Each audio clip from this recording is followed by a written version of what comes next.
오늘도 톡톡 사연을 찾아주신 여러분 반갑습니다. 오늘 사연은 진짜 제대로 사이다 사연이에요. 뿌린 대로 거둔다는 말이 딱인 사연. 지금 바로 만나보러 갈까요? 끝까지 집중해서 들어주세요. 저는 톡톡 사연 한이입니다.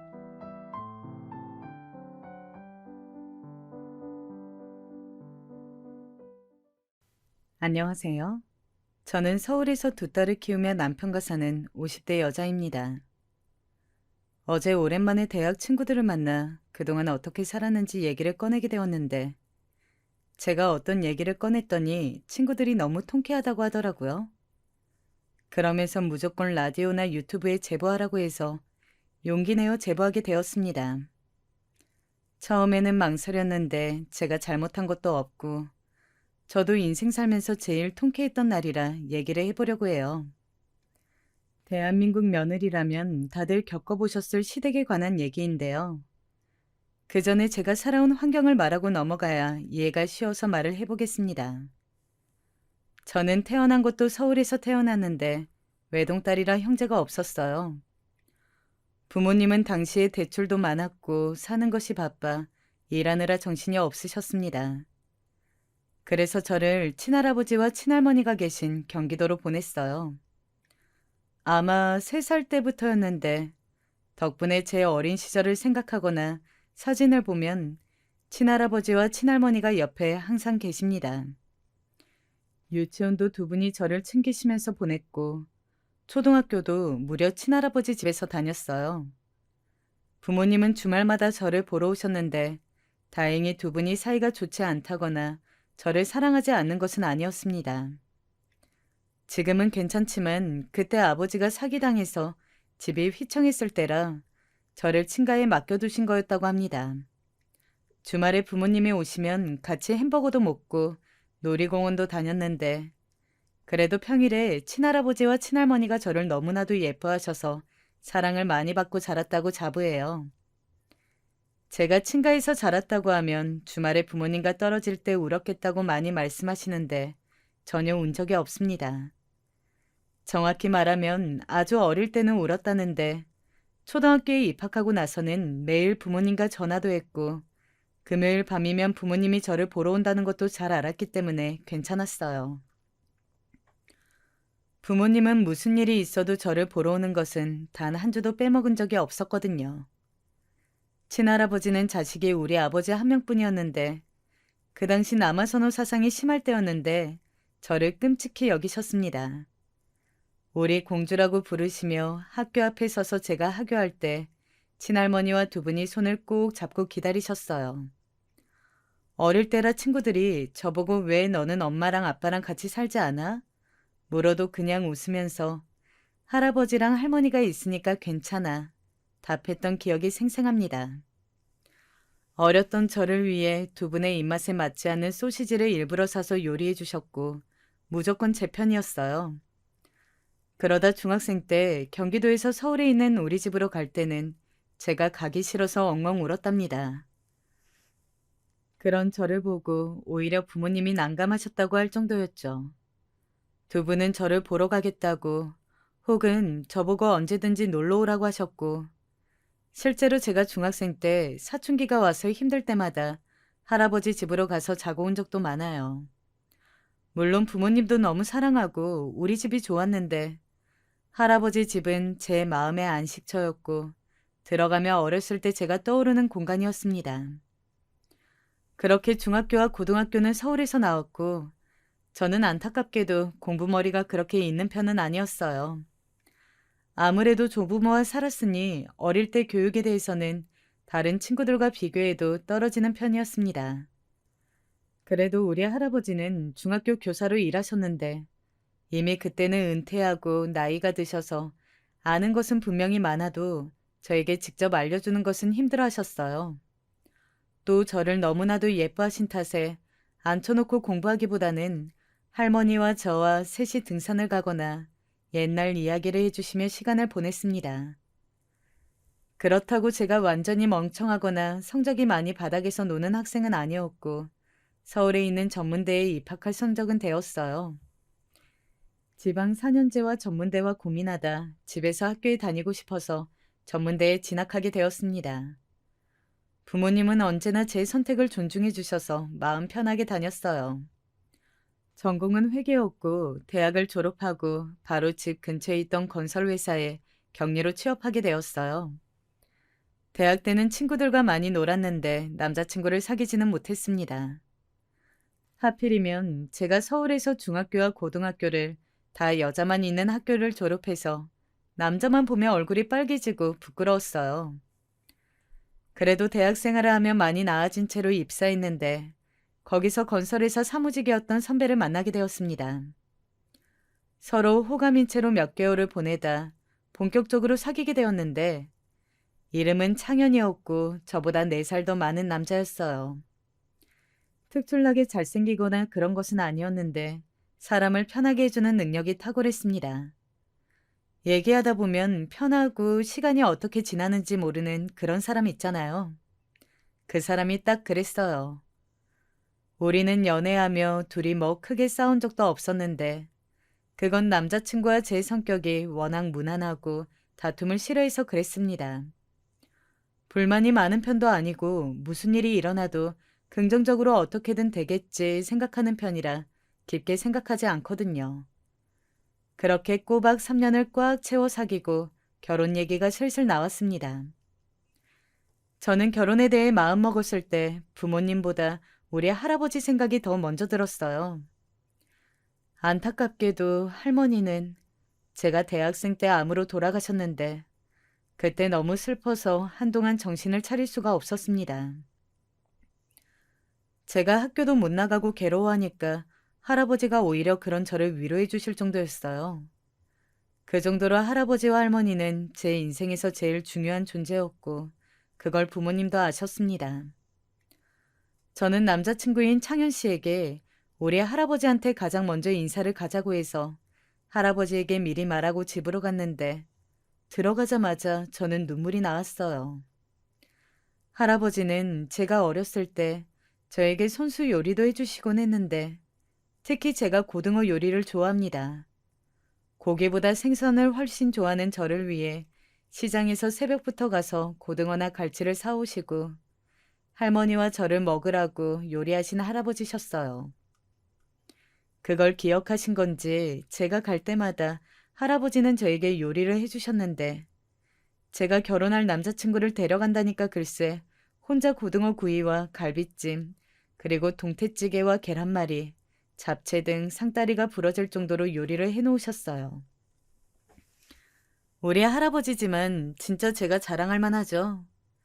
눈물을 흘리니까 왜 우는 거냐고 어서 와서 먹으라고 하시며 남자친구와 저를 끌고 식탁으로 앉히신 할아버지와 즐겁게 웃으며 저 어릴 때 얘기하고 어떻게 만났는지 들려드리고 기분 좋게 집으로 올라왔어요. 우리 부모님도 남자친구와 같은 회사에서 만났다고 하니까 좋아하셨고 결혼 반대를 특별히 하지는 않으셨습니다. 그런데 이런 우리 집의 분위기와는 다르게 시댁에서는 저를 그렇게 반기지 않았어요. 이유는 학벌 때문이었는데 남편은 서울에 있는 명문대를 졸업했거든요. 그런데 저는 전문대를 나왔으니 시부모님은 이해가 가지 않았나 봅니다. 특히 시어머니가 아들에 대한 자부심이 장난 아니신 분이었는데 남편은 장남이었어요. 밑으로 도련님이 있었는데 도련님은 대기업에 다니고 있었습니다. 제가 인사 갔을 때도 두 분의 표정이 좋지 않았어요. 당연히 저도 사람이니까 민망하고 괜히 우리 부모님이 보고 싶고 우리 집에서 남편 온다고 특히 할아버지가 혼자 요리했던 게 생각나서 침울했습니다. 밖으로 저를 내치거나 그런 것은 아니었으나 저를 반기는 느낌은 전혀 없었죠. 그래도 최대한 웃으며 분위기를 맞추려고 노력했더니 나중에 시아버지는 그래도 결혼에 대해 긍정적인 말을 하긴 했었어요. 드라마에 나오는 것처럼 심하게 반대하거나 그런 것은 아니었지만 우리 집과 너무 다른 반응에 슬퍼하니까 창현 씨는 저를 위로했어요.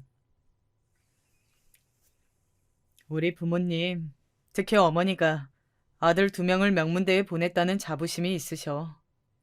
이해해줘. 저러다 마실 거야. 시부모님만 제외하면 그래도 남편은 사귀는 동안 바람을 피우거나 불성실한 태도를 보인 적도 없고 제 편이었으니 결혼을 밀고 나갔습니다. 그렇게 결혼 준비를 하는데 시댁에서 예단을 과하게 요구하셨어요. 처음엔 맞춰드리려고 했는데 액수가 커서 곤란했는데 할아버지가 저에게 부모님에게 알리지 말고 쓰라고 돈을 따로 주셔서 그걸로 해결했습니다. 격리로 일하며 돈을 모으긴 했어도 그렇게 많은 돈은 모으지 않아서 힘들었는데 할아버지가 계시지 않았다면 진짜 곤란했을 거예요. 시댁은 돈이 없어서 신혼집을 해주지 못한다고 그 대신 시댁에서 3년만 살면 집을 구해주신다고 했습니다. 처음에 저 말을 듣고 당황했는데 남편이 저에게 딱 3년만 같이 살면서 어른들께 배우기도 배우고 가족이 되어보자고 해서 결국 같이 살았어요. 시댁에서 사는 것은 상상했던 것보다 정확히 몇 배는 더 힘들었습니다. 아주 사소한 생활 습관부터가 다르니까 하다못해 쉬는 시간까지 간섭받았어요. 제가 샤워를 10분 넘게 하면 시어머니는 문을 두드리며 나오라고 했습니다. 수건은 한 장만 쓰라고 하고 제가 들어오고 샴푸가 빨리 떨어진다고 싫어하셨어요. 시어머니가 집안일을 대신 다 해주니까 편한 거 아니냐고 남편이 그랬는데 전혀 아니었습니다. 빨래도 마음대로 하지 못하고 제일 스트레스 받은 것은 바로 먹는 거였어요. 제가 유난히 생선을 좋아하는데 시어머니는 그걸 알고 그랬는지 모르겠지만 매번 고기를 식탁에 올리셨습니다. 그래도 차려주신 거니까 감사한 마음으로 먹었는데 고기가 무슨 진짜 매일 나왔어요. 남편과 시아버지 그리고 도련님은 고기가 나와도 잘만 먹는데 저는 생선 요리가 먹고 싶어서 죽는 줄 알았습니다. 회사에서 점심은 식당에서 먹었는데 그때 생선 요리가 나오면 너무 반가워서 2번을 떠다 먹었죠. 일부러 야근하는 척 밖에서 먹고 가려고 해도 남편과 같은 회사니까 그것도 한두 번만 가능하고 눈치가 보였어요. 주말에 쉬어도 쉬는 것 같지 않았고 쉬는 것도 불편했습니다. 남편이 결혼 전에 살던 방에서 같이 살았는데 2명이 살기엔 좁았고 거실에 나가자니 거실에는 항상 시아버지가 소파에 누워 텔레비전을 보고 계셨어요. 밖에라도 나가려고 하면 시어머니는 어딜 가냐고 궁금해하고 본인과 같이 나가길 원하셨습니다. 남편도 둘이 나가서 친해지라고 해서 같이 나가면 저는 주로 시어머니가 쇼핑하면 옆에서 따라다니고 시어머니의 주변인 험담을 들어주느라 바빴어요. 그러다 혼자서 겨우 카페에 앉아 있으면 그게 얼마나 좋았는지 모르겠습니다. 한참 우리나라 건설 회사들이 호황기일 때라 남편은 주말에도 출근했는데 그럴 때 일부러 따라가서 있기도 했었죠. 남편도 제가 불편하다는 것은 당연히 인지하고 있었는데 그래도 본인은 자기 집이고 본인 부모님과 동생이니 제 상황을 많이 이해하지 못했어요. 제일 힘들었던 것은 김장철인데 시어머니는 가정집에서 김장을 200포기를 담그셨습니다. 제가 듣기로는 매년 한 건 아니고 2년에 한 번 했다고 하는데 며느리가 들어왔으니 이제 손이 늘어났다고 갑자기 매년 하기 시작했어요. 저는 할아버지 할머니와 살 때도 김장은 한 적이 없었고 부모님도 반찬을 주로 사서 드셔서 김장이라는 걸 처음 해봤는데 그렇게 힘든 줄 알았으면 그냥 못하겠다 하고 뛰쳐나갔을 거예요. 허리가 끊어지는 것 같고 정신은 오락가락하고 종일 재료를 다듬고 배추를 손질하고 나중에는 너무 힘들어서 저절로 한숨이 나왔어요. 그런데 제가 힘들어하니까 시어머니는 이 정도는 당연히 해야 한다고 종갓집은 다 이런 거라고 저를 나무라셨습니다. 시어머니는 종갓집이라는 자부심이 대단하신 분이셨죠. 남편이 저를 돕겠다고 부엌에 얼굴만 비추어도 남자가 어딜 부엌에 들어오냐고 당장 나가라고 하시는 분이었습니다. 그래서 남자들은 김장을 돕지도 않았고 주로 제가 다 하고 나중에 수육을 먹을 때 겨우 옆에 와서 앉는 것을 보고 어찌나 한숨이 나왔는지 몰라요. 그래도 남편이 수고했다고 저를 몰래 밤에 데리고 나가 아이스크림도 사주고 자기 전에 안마를 열심히 해주어서 풀렸습니다. 그렇게 1년 정도 살다 보니 제가 임신하게 되었어요. 입덧이 심한 편이고 어지럼증이 유독 심해서 병원에서는 무엇보다 안정이 중요하다고 집에서 쉬는 것을 추천했습니다. 저는 그래서 회사를 그만두고 집에 있게 되었는데 안정이 중요해서 제 마음이 편한 것을 제일 먼저 생각하라는 의사 선생님의 말씀과 달리 저는 반대로 극심한 스트레스를 받게 되었어요. 집에 있다는 것은 다시 말해서 시부모님과 종일 같이 있어야 한다는 의미잖아요. 아침에 언제 일어나는지, 밥은 무엇을 먹는지, 모든 것을 간섭하는 시어머니 때문에 저는 안 그래도 입덧 때문에 힘든데 정신적으로 힘들기 시작했습니다. 저도 그럴 때마다 시어머니가 듣기 싫은 말을 하면 자리를 피하거나 표정이 안 좋아졌는데 그래도 시어머니는 저에게 뭐라 하는 것을 멈추지 않았죠.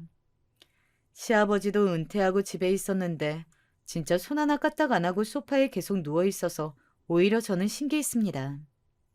저한테 저렇게 하라고 해도 그렇게 못할 것 같은데 시아버지는 종일 누워서 텔레비전만 보셨어요. 집에 있다 보니까 남편의 퇴근만을 기다렸는데 그러다 보니 저는 마음이 힘들었습니다. 그런 저를 보고 남편이 걱정된다고 부모님 집과 할아버지 집에 주말에 같이 가주어서 그나마 견딜 수 있었어요. 우리 가족들 집에 갈 때는 제가 생선이나 해물 요리를 좋아하는 것을 이미 아니까 미리 준비하셨기 때문에 마음껏 먹을 수 있었습니다. 임신 중이라 날 것은 자제하는 편이었고 해물도 걱정하긴 했지만 고기보다는 훨씬 제 몸이 받아들이는 게 좋았어요. 시어머니의 잔소리 때문에 저는 힘들어도 이렇게 가족들 얼굴도 보고 남편을 보며 버텼습니다. 그러다 출산했는데 첫째의 성별은 여자였어요. 우리 집에서는 성별이 상관없이 제가 아이를 무사히 낳았다는 것이 중요하다고 반기었는데 시댁은 아니었습니다. 출산한 병원이 시댁하고 가까운 곳에 있었는데 딸이라고 하니까 시어머니는 아이를 보러 병원에 오지도 않았어요. 오히려 경기도에 사는 우리 할아버지가 저를 보러 오겠다고 그 멀리서 버스를 타고 오셨습니다. 할아버지는 제 딸을 보기 전에 저에게 먼저 와서 수고했다고 손을 꼭 잡아주셨어요. 부모님도 너무 고생 많았다며 아이가 건강하다고 축하해 주셨는데 시댁에서만 반응이 냉담했습니다. 그래도 남편과 저는 우리가 사랑해주면 된다고 서로를 위로했어요. 다행히 시부모님과 달리 남편은 남아선호 사상이 있는 편이 아니라 우리 딸을 온전히 예뻐했습니다. 산후조리는 친정에서 하게 되었는데 확실히 제가 살던 집에서 몸조리하니까 회복 속도가 아주 빨랐어요. 제 마음대로 먹고 싶은 것도 마음껏 먹고 빨래도 엄마가 해주니까 너무 편했습니다. 시어머니와는 민망해서 제가 회사를 그만두고 빨래를 맡게 되었는데 결혼하고 처음으로 하는 거라 당연히 서툴렀는데 시어머니는 그런 저에게 잔소리를 많이 하셨어요. 그렇게 살림을 할 때 잔소리를 받다가 집에 오니 천국이 따로 없었습니다. 우리 할아버지는 손녀가 딸을 낳았다고 아픈 다리를 이끌고 우리 집에 저를 보러 오셨어요. 올 때마다 과일이나 생선을 늘 사오셨는데 저에게 아이가 언제 커서 아기를 낳았냐고 기특하다고 하셨습니다. 딸은 다행히 아주 건강하게 태어났고 제가 마음이 편하니 아이를 안아주는 것도 많이 안아주고 가족들 품에서 몸조리를 아주 편안하게 마치게 되었어요. 미역국도 엄마가 잔뜩 끓여주셔서 맛있게 먹었고 제가 좋아하는 고등어 구이도 많이 먹었습니다. 확실히 엄마 음식을 먹으니까 입맛이 확 돌았어요. 그리고 시댁에 가는 날이 다가왔는데 와, 진짜 너무나도 가기가 싫었습니다. 제가 표정이 너무 안 좋으니까 남편이 자기가 그럼 시댁에 가서 저 없을 때 분가 얘기를 꺼내겠다고 해서 알겠다고 했는데 반응이 아주 안 좋았다고 합니다. 내가 얘기 꺼냈는데 부모님이 3년이 원래 기간이었으니 그때까지는 같이 있자고 하시네. 일말에 기대를 하고 있었는데 저런 소리를 들으니 저는 급속도로 우울해지기 시작했어요. 시어머니가 저를 때리거나 그러진 않았어도 시댁에서 혼자 같이 사는 것도 힘들었는데 무려 아이까지 같이 키울 생각을 하니 숨이 턱턱 막혔습니다. 아마 이 감정은 시부모님을 모시고 살아본 적이 있는 분들은 다 저를 이해하실 거예요. 감정적으로 진짜 힘듭니다. 제가 힘들어하니까 부모님도 계속 친정에 있길 원하셨는데 시어머니가 직접 전화로 빨리 집에 오라고 재촉해서 결국 산후조리가 끝나고 저는 시댁으로 다시 가게 되었어요. 우리 아이가 아들이 아니라고 그렇게 반기지 않았던 시어머니는 역시나 아이가 조금만 울어도 빨리 입을 막으라고 소리를 하셨죠. 오히려 그때까지 집에 같이 살던 도련님이 아이를 더 안아주었어요. 시어머니는 저에게 아들을 낳을 때까지 아이를 낳으라고 했는데 그게 말이 쉽지. 제 몸은 전혀 생각하는 말이 아니었습니다. 그러다 아이가 갑 100일이 넘겼을 때 도련님이 오래 만난 소꿉친구와 결혼한다고 동서를 데려왔어요. 이미 어릴 때부터 서로 집안에서 알던 사이고 저도 몇 번 본 적 있는 동서라서 반가웠습니다. 동서는 직업이 무려 내과 의사였는데 도련님과 유치원 때부터 친구였다고 해요. 도련님은 사업을 해서 수완이 나쁘지 않은 편이었는데 아무리 그래도 아내를 아주 잘 만난 경우였죠. 아무리 시부모님이 본인 아들에 대해 자부심이 넘쳐도 의사 며느리가 들어오니까 당연히 시부모님은 동서를 버선발로 반겼습니다. 아이가 어려서 제가 하나부터 열까지 다 봐줘야 하는데 그런 저에게 동서가 정식적으로 인사 오는 날이라고 요리를 몇 개를 시켰는지 몰라요. 출산하고 몸에 뼈가 다 붙지 않은 저에게 청소하라고 강요하고 너무 힘들었어요. 남편이 시부모님 눈을 피해 많이 도와주어 그나마 견뎠습니다. 동서는 예쁘고 상냥했는데 아무리 시부모님이 너무 티나게 저와 비교해도 웃으며 저에게 먼저 다가왔어요. 심하게 내성적이고 조용한 저와 달리 쾌활하고 호탕한 성격이라 시부모님도 많이 좋아했습니다. 제가 인사 왔을 때와는 전혀 다른 분위기에서 화기애애하게 인사를 끝냈고 도련님은 시부모님이 바로 집을 얻어주셨어요. 그걸 보고 딱 2년만 더 버티고 분가해야지 생각했습니다. 시아버지는 그래도 시어머니보다는 우리 딸에게 관심이 있으셔서 제가 아이를 보느라 제대로 밥을 먹지 못하면 옆에서 본인이 볼 테니 여유롭게 먹으라고 하셨어요. 그래도 태생이 무뚝뚝하신 편이라 다정하진 않았습니다. 그렇게 혼자 시댁에서 불편하게 아이를 키웠는데 남편이 하필 또 너무 바빴던 때라 본의 아니게 아이를 오로지 제가 독박으로 봐야 했습니다. 아직 말도 못하고 걷지도 못한 아이라 우는 걸로 의사소통하는 아이였는데 너무 힘들었어요. 왜 우는지도 모르고 어디가 아픈 건가 생각도 들고 머리가 아팠습니다. 게다가 그걸 혼자 감당하기도 힘든데 시댁에서는 계속 집안일을 재촉하니 여간 불편한 게 아니었죠. 그러다 사건이 하나 터졌습니다. 서방님 결혼식이 끝나고 나가서 살기 시작할 때였어요. 그날 아이가 열이 살짝 나서 병원에 가야 하나 걱정하며 달래고 있었는데 시어머니가 나와서 저녁 준비를 하라고 말씀하셨습니다. 어머님, 잠시만요. 수영이 달래고 나갈게요. 금방 그칠 것 같아요. 방문 너머 어머니께 양해를 구하고 아이를 달래고 있었는데 어머니는 그새를 못 참고 제가 있는 방으로 오셨어요. 그래봤자 시간이 많이 지나지도 않았는데 시어머니는 참지 못했습니다. 뭐하니 얘? 빨리 나와. 조금 있으면 식구들 다 오잖니. 나와서 채소도 다듬고 계란말이도 하고 바쁘다. 빨리 나오라고 재촉하길래 결국 아이를 안고 부엌에 갔는데 그날따라 아기의 울음소리가 심상치 않았습니다. 당연히 저는 아기가 먼저였고 식구들 저녁은 제가 아니어도 시어머니가 있으니 준비할 수 있잖아요. 그래서 어머니께 말씀드리고 빨리 병원에 가야지 생각했는데 어머니가 자꾸 이거 해라 저거 하라 요구하셨어요. 양파를 썰라고 하시기에 알았다고 대답하고 아기를 안아서 달래고 있었는데 시어머니가 글쎄 어떻게 하셨는지 아세요? 무려 시어머니는 쿵쾅쿵쾅 걸어오더니 제가 안고 있던 아이를 빼앗았어요. 아니 곧 저녁 시간이야. 네 남편 곧 들어오는데 준비해야지. 왜 자꾸 아이를 보고 있니? 네가 그렇게 아이한테 꼼짝을 못하니까 얘가 이렇게 예민하지. 아휴, 우리 아들들은 이러지 않았는데 이게 다 너 때문인가 보다.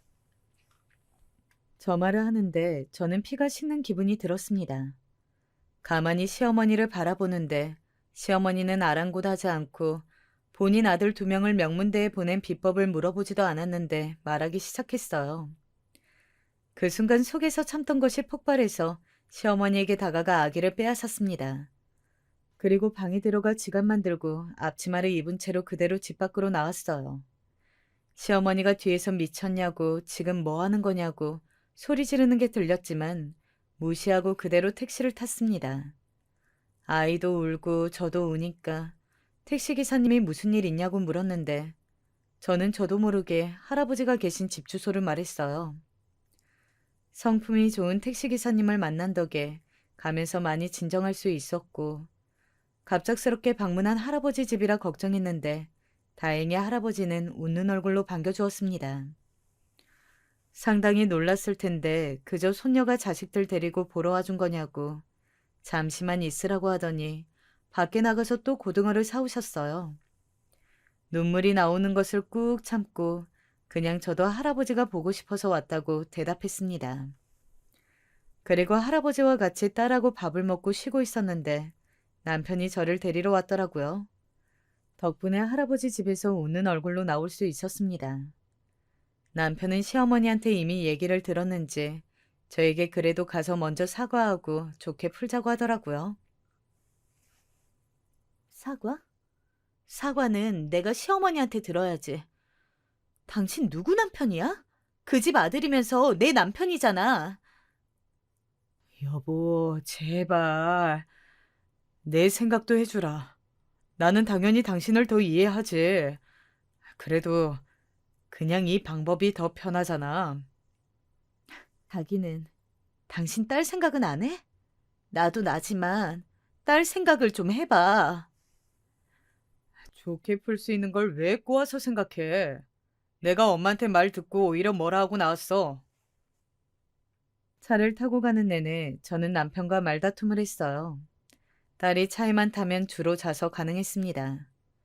시댁에 도착했는데 사과할 생각은 없어서 다시 할아버지 집으로 데려다 달라고 했더니 남편이 자기 얼굴을 봐서라도 한 번만 저보고 숙여달라 했어요.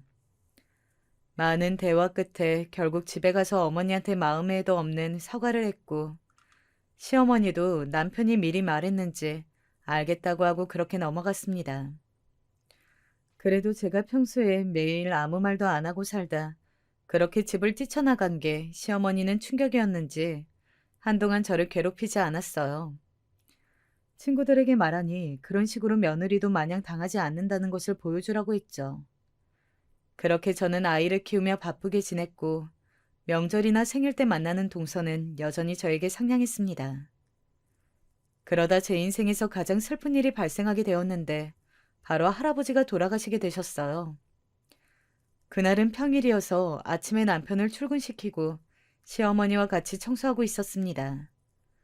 아이는 아직 어려서 어린이집에 보내지 않아 집에서 같이 있었고 점심을 뭐 먹을지 생각 중이었는데 핸드폰에 전화가 걸려왔어요. 엄마한테 전화가 왔길래 받았더니 너무 충격적인 소리를 들어 저는 들고 있던 컵을 놓치게 되었습니다.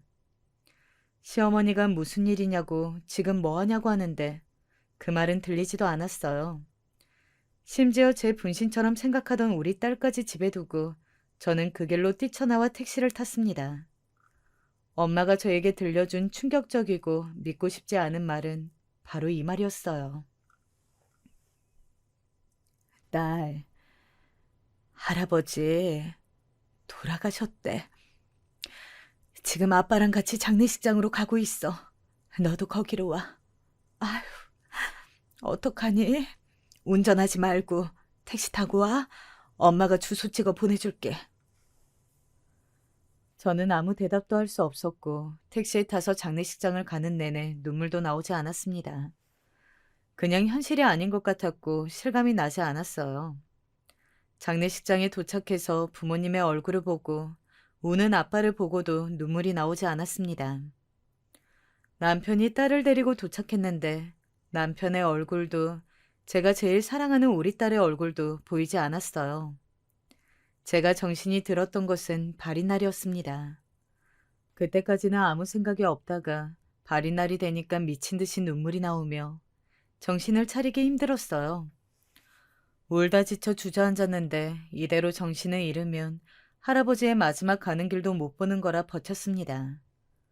아빠한테 들은 말로는 할아버지는 이미 연세가 많으셔서 노안으로 가셨다고 했어요. 그래도 어디 심하게 아프거나 하지는 않았고 연세에 비해 건강하셨던 터라 지금 이렇게 가신 게 호상이라고 했습니다. 저도 당연히 찾아뵐 때마다 늙어가는 할아버지의 모습을 보며 할아버지의 죽음이 다가왔다고 느끼기도 했었는데 이렇게 갑자기 일어나게 될 줄은 몰랐어요. 장례가 완전히 끝나고 할아버지의 짐을 정리하러 집에 갔는데 저는 눈물이 나와서 도저히 정리할 수가 없었습니다. 온통 제 사진으로 도배하고 할아버지는 저에 대한 사랑이 지극하셨거든요. 그러다 아빠가 진지하게 불러서 갔더니 놀라운 말을 저에게 하셨습니다. 할아버지가 우리 딸한테 선물을 남기셨네. 이것 봐. 생전에도 너에 대한 사랑이 지극하셨잖아. 아빠가 보여준 것은 할아버지의 유서였어요. 유서와 같이 부동산의 서류도 있었는데 서울 한복판에 있는 건물을 저에게 넘긴다는 유서를 보고 저는 망치로 머리를 맞은 듯한 기분이 들었습니다. 제가 믿을 수 없는 눈으로 계속 서류만 바라보니까 아빠는 할아버지가 제 얘기를 많이 하셨다고 이미 돌아가시기 전에 아빠한테 몇 번이나 말씀하신 사항이라고 했어요. 그렇게 저는 한순간에 건물주가 되었습니다. 그래도 기쁜 마음보다 할아버지가 하늘로 갔다는 슬픔과 그리고 마지막까지 저만 생각하신 것에 대한 가슴 아픔이 더 컸어요.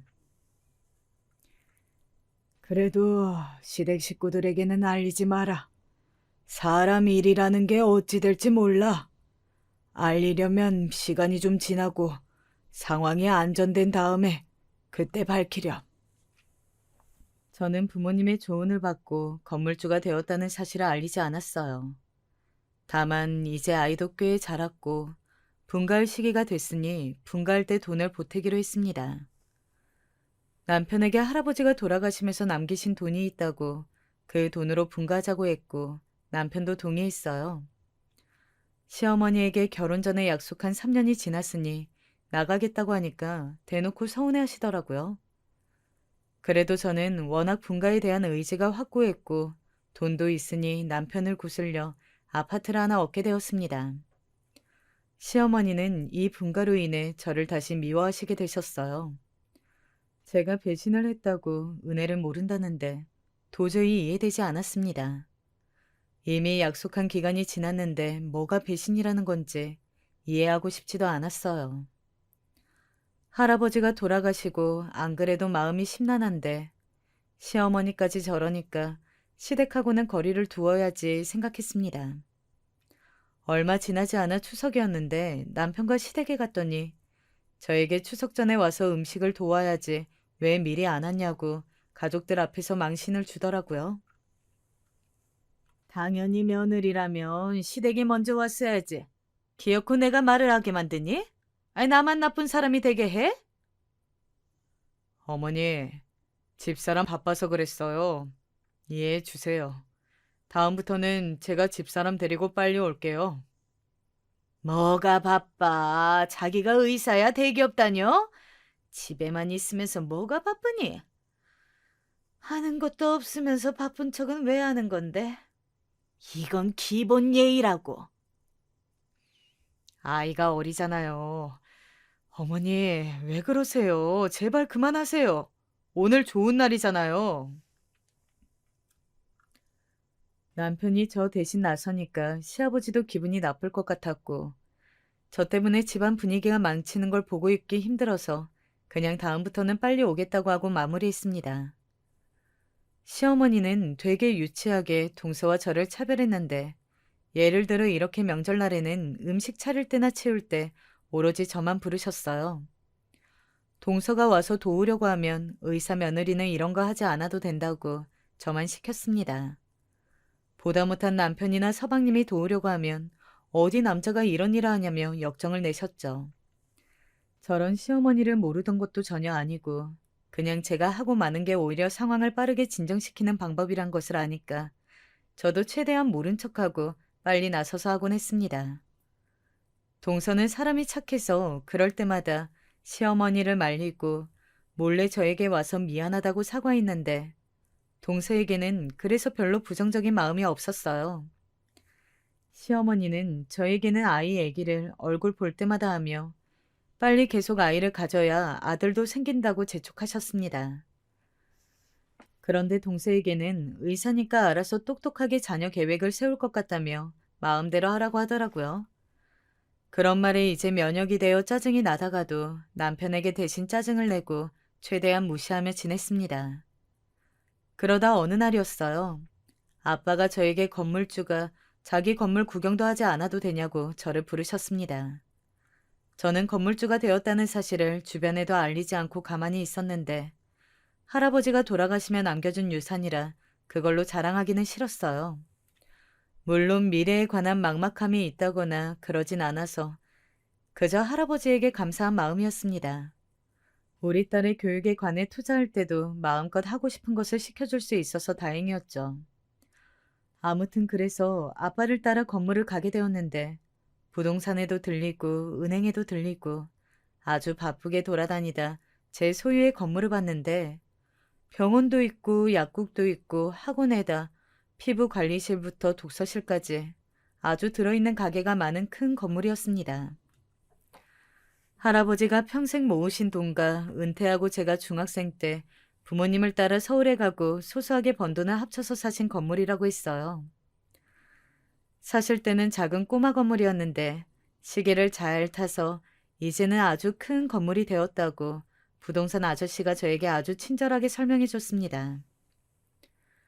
아빠와 가게들을 구경하고 있었는데 갑자기 누가 저를 불러 세웠어요. 형님, 형님, 어머, 여긴 어쩐 일로 오셨어요? 아휴, 잘못 본 줄 알고 계속 쳐다봤어요. 혹시 어디 아프세요?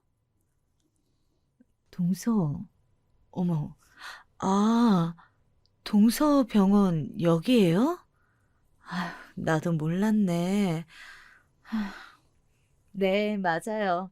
형님, 병원 오신 거면 들어오세요. 지금 점심 먹고 들어가는 길이었어요. 바로 제 건물에 있는 내과가 동서가 일하는 병원이었어요. 전혀 몰랐던 사실이라 너무 놀랐는데 일단 우리 친정아버지와 동서를 인사시키고 진정하고 상황을 봤습니다. 그리고 저는 무슨 생각이었는지 동서가 워낙 저에게 잘하고 친절해서 갑자기 월세를 깎아주고 싶었어요. 동서는 학교 동료와 같이 개원했다고 실질적 월세는 그 선배가 내고 있다고 했습니다. 바로 그 길로 내가 사실 유산으로 건물을 받게 되었다고 하고 놀란 동서에게 시댁 식구들에겐 비밀로 해달라고 했어요. 동서는 알겠다고 대답했는데 빈말을 할 사람은 아니라 마음 놓고 병원장을 만나 월세를 바로 깎아주었습니다. 계약서도 작성했더니 동서가 눈에 띄게 좋아하며 저를 배웅해줬어요. 그렇게 집에 왔더니 동서에게 문자도 와 있었습니다. 형님, 너무 감사해요. 선배가 좋아하시네요. 나중에 아프시면 꼭 우리 병원으로 오세요. 그렇게 동서와 저는 우리 둘만의 비밀이 생겼습니다. 그리고 저는 혹시 모르니까 남편에게는 사실을 터놓게 되었는데 남편은 너무 놀라서 입을 다물지도 못했어요. 그러면서 저에게 월세가 얼마냐고 묻더니 너무 좋아했습니다. 이제 돈 걱정 없이 살 수 있냐고 묻는 남편에게 시댁에 알리면 이 건물 그대로 사회에 환원할 거라고 했더니 자기만 믿으라고 하더라고요. 그렇게 저는 딸과 남편과 분기마다 여행도 다니고 분가했으니 시댁 눈치 보지 않고 우리 가족과 행복한 인생을 살고 있었는데 제가 워낙 그 시기에 마음이 편안했거든요. 할아버지 보낸 슬픔도 점점 사라지고 이제 마음 편하게 할아버지를 추억할 수 있었고 남편과의 사이도 좋고 친정 부모님과는 원래 사이가 좋았고 우리 딸도 한창 재롱 부릴 나이라 너무 예뻤어요. 그렇게 마음 편하니까 둘째 아이가 바로 생겼습니다. 친정에 먼저 알렸더니 부모님은 너무 기뻐하셨어요. 특히 엄마가 제가 외동이라 많이 외로워했던 것을 잘 아니까 저보다 더 좋아하셨습니다. 그리고 시댁에도 남편이 알렸는데 역시나 아들을 기대한다고 하더라고요. 저한테도 대놓고 아들을 낳아야 제 인생이 핀다고 강요하셨습니다. 저는 첫째 때 입덧이 심했던 것과 달리 둘째는 다행히 입덧이 없었어요. 첫째 때는 시댁에서 같이 살아서 예민해서 입덧이 심했던 것 같습니다. 둘째는 특히 할아버지가 하늘에 가셔서 제가 외롭지 않게 하려고 보내주신 천사라고 생각했어요. 그래서 남편과 태교도 더 열심히 하며 아이를 기다렸습니다. 입덧이 오히려 먹는 입덧으로 와서 뭘 먹어도 배고픈 상태가 되었죠. 하루에 밥을 몇 끼를 먹었는지 모를 정도로 많이 먹었어요. 그러다 아마 그날이 시아버지 생신이었을 거예요. 남편과 시댁에 갔는데 동서와 서방님이 먼저 와 있었어요. 동서는 일하느라 바빠서 아이를 늦게 가질 계획이라고 저에게 축하한다고 립스틱까지 선물로 주었습니다. 그날도 역시나 시어머니가 계속 저에게 딸이 아니고 아들을 낳아야 인생이 편해진다는 둥 이상한 소리를 했어요. 그래도 임신했으니 최대한 좋은 말만 들으려고 저런 말을 들어도 무시했습니다. 그런데 제가 입덧이 없는 대신 둘째 임신 때는 먹어도 배가 고팠어요. 임신 초기에 시댁에 갔을 때 원래 시어머니 음식을 별로 먹지 않은 저였는데 2그릇이나 먹을 정도로 많이 먹었습니다. 그날도 시아버지 생신을 시댁에서 하기로 하고 모인 거였는데 그날따라 또 아침부터 아무것도 먹지 않고 가서 그랬는지 배가 고팠어요. 그래서 앉은 자리에서 밥을 또 퍼와서 2그릇을 먹었습니다. 다행히 체질상 살이 많이 찌는 편은 아니어서 마음 놓고 먹어도 되었어요. 병원에서도 저한테 임산부의 건강이 제일 우선이니까 먹을 수 있을 때 많이 먹으라고 하기도 했습니다. 그래서 밥을 맛있게 먹었는데 동서가 그런 저를 보며 웃으며 형님이 잘 드시니까 기분이 좋다고 하더라고요. 시어머니는 그만 먹으라고 제 앞에 놓인 갈비찜 그릇을 치웠는데 말이에요. 그래도 좋게 생각하자며 과일은 제가 깎았습니다. 사과와 배를 깎아 식구들 입에 하나씩 물려주고 저도 몇 개 먹었죠. 그러다 부엌에 쟁반을 들고 갔는데 한쪽 구석에 뭐가 있는 거예요.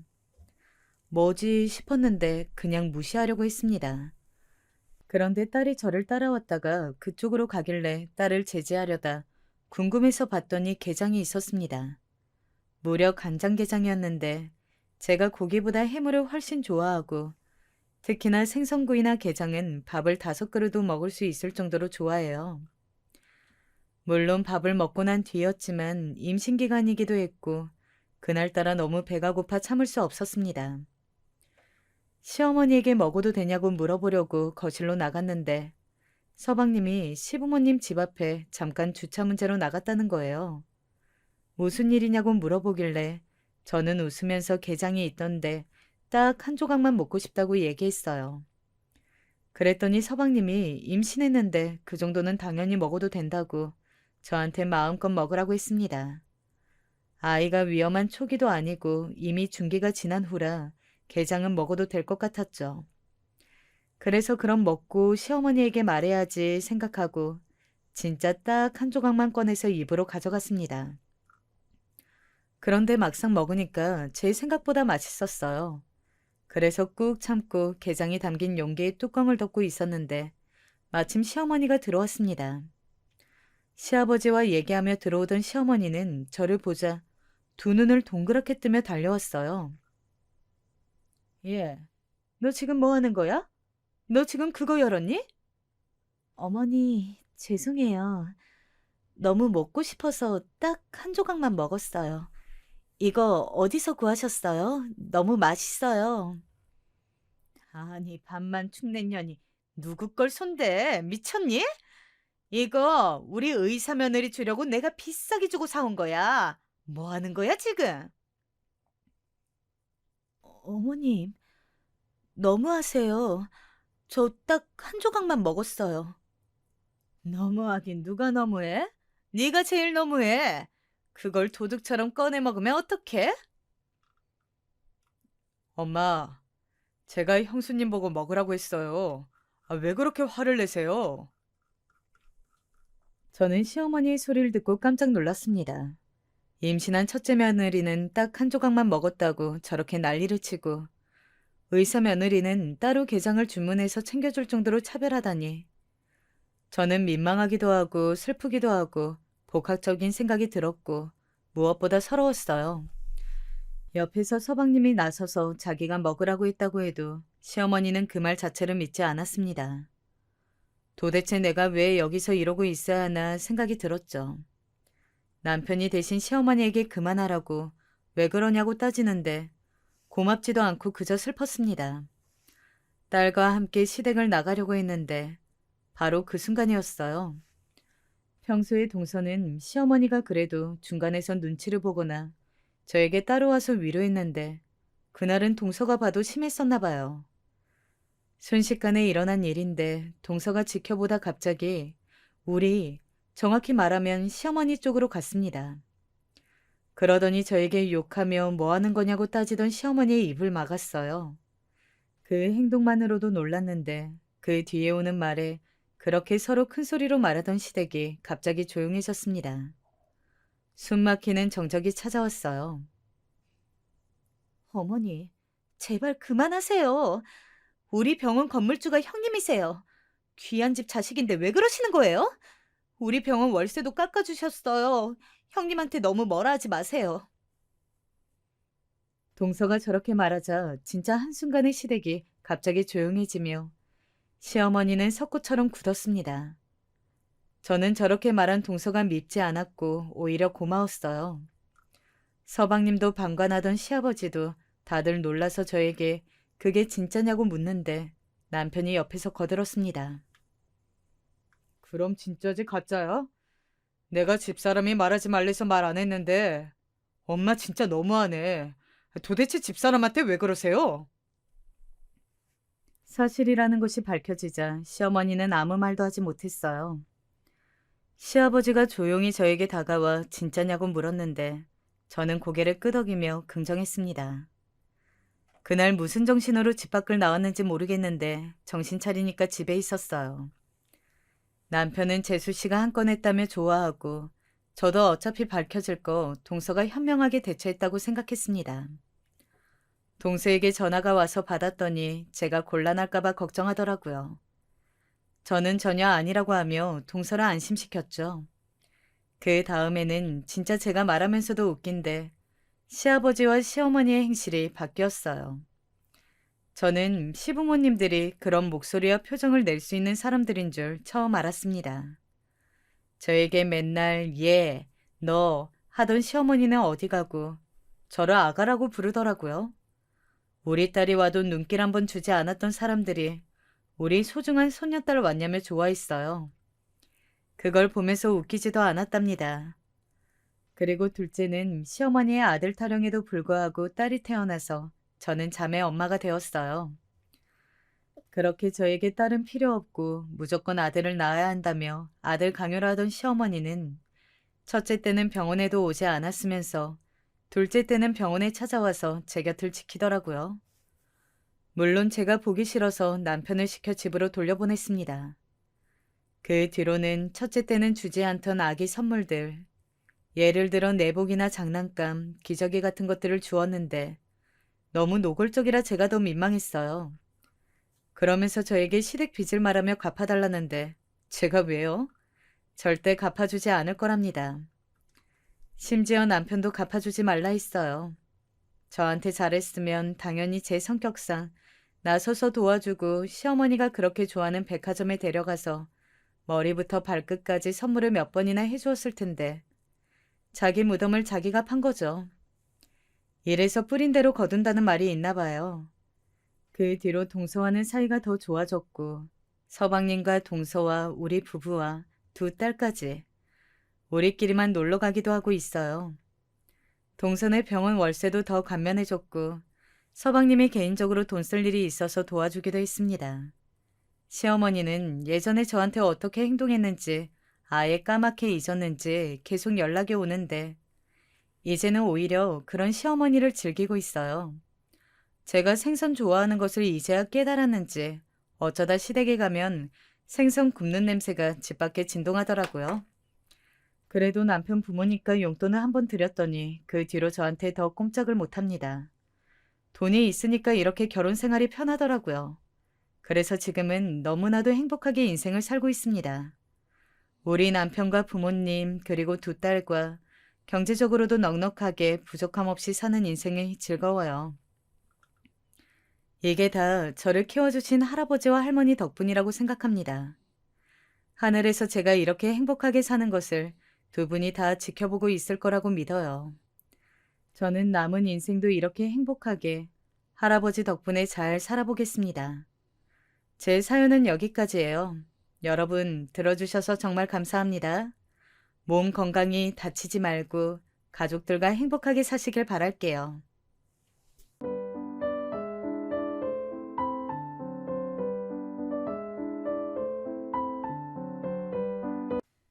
톡톡 사연을 찾아주신 여러분 진짜 반갑습니다. 오늘은 정말 유쾌하고 통쾌한 사연이에요. 사연자님 진짜 화끈하고 멋지시더라고요. 이 재밌는 사연 지금 바로 만나보러 갈까요? 끝까지 집중해주세요. 저는 톡톡 사연 한이입니다.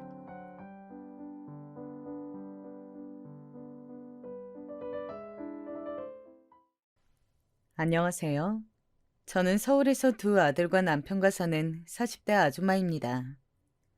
저는 식당을 운영 중인데 평소에 손님이 붐비지 않을 때 유튜브로 사연 듣는 걸 즐겨해요. 하도 들으니 남편도 궁금하다고 옆에서 자기도 일하며 듣는다고 하더라고요. 그렇게 매번 듣기만 하다가 이번에 너무 웃긴 사연이 생겨서 제보하게 되었습니다. 제보하기 전에 우리 직원들에게 말했더니 다들 배꼽 잡고 웃길래 자신감이 생겼어요. 혼자만 알고 있게 아쉬우니 바로 시작해 보겠습니다. 저는 태어난 곳은 서울이 아니고 지방에서 태어났어요. 위로 오빠만 셋이고 귀한 막내딸로 태어났습니다. 부모님은 지방에서 식당을 하셨는데 아주 크게 하셔서 지역에서 유명한 곳이고 관광객들에게도 현지인들에게도 인기가 많은 곳이었어요. 저는 그런 부모님 덕분에 어려서부터 돈 걱정은 전혀 하지 않고 자랄 수 있었습니다.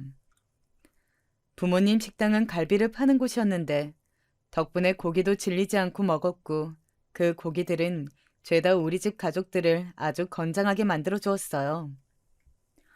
어디 같이 여행을 가면 거기서 우리 가족들을 보고 씨름 선수냐고 묻기도 하고 운동 선수냐는 질문은 안 들어본 가족이 없을 정도입니다. 심지어 운동 선수냐는 질문은 귀엽고 듣기 좋기라도 하지. 첫째 오빠는 유독 덩치가 큰데 조폭인 줄 오해를 아주 많이 받고 살아요.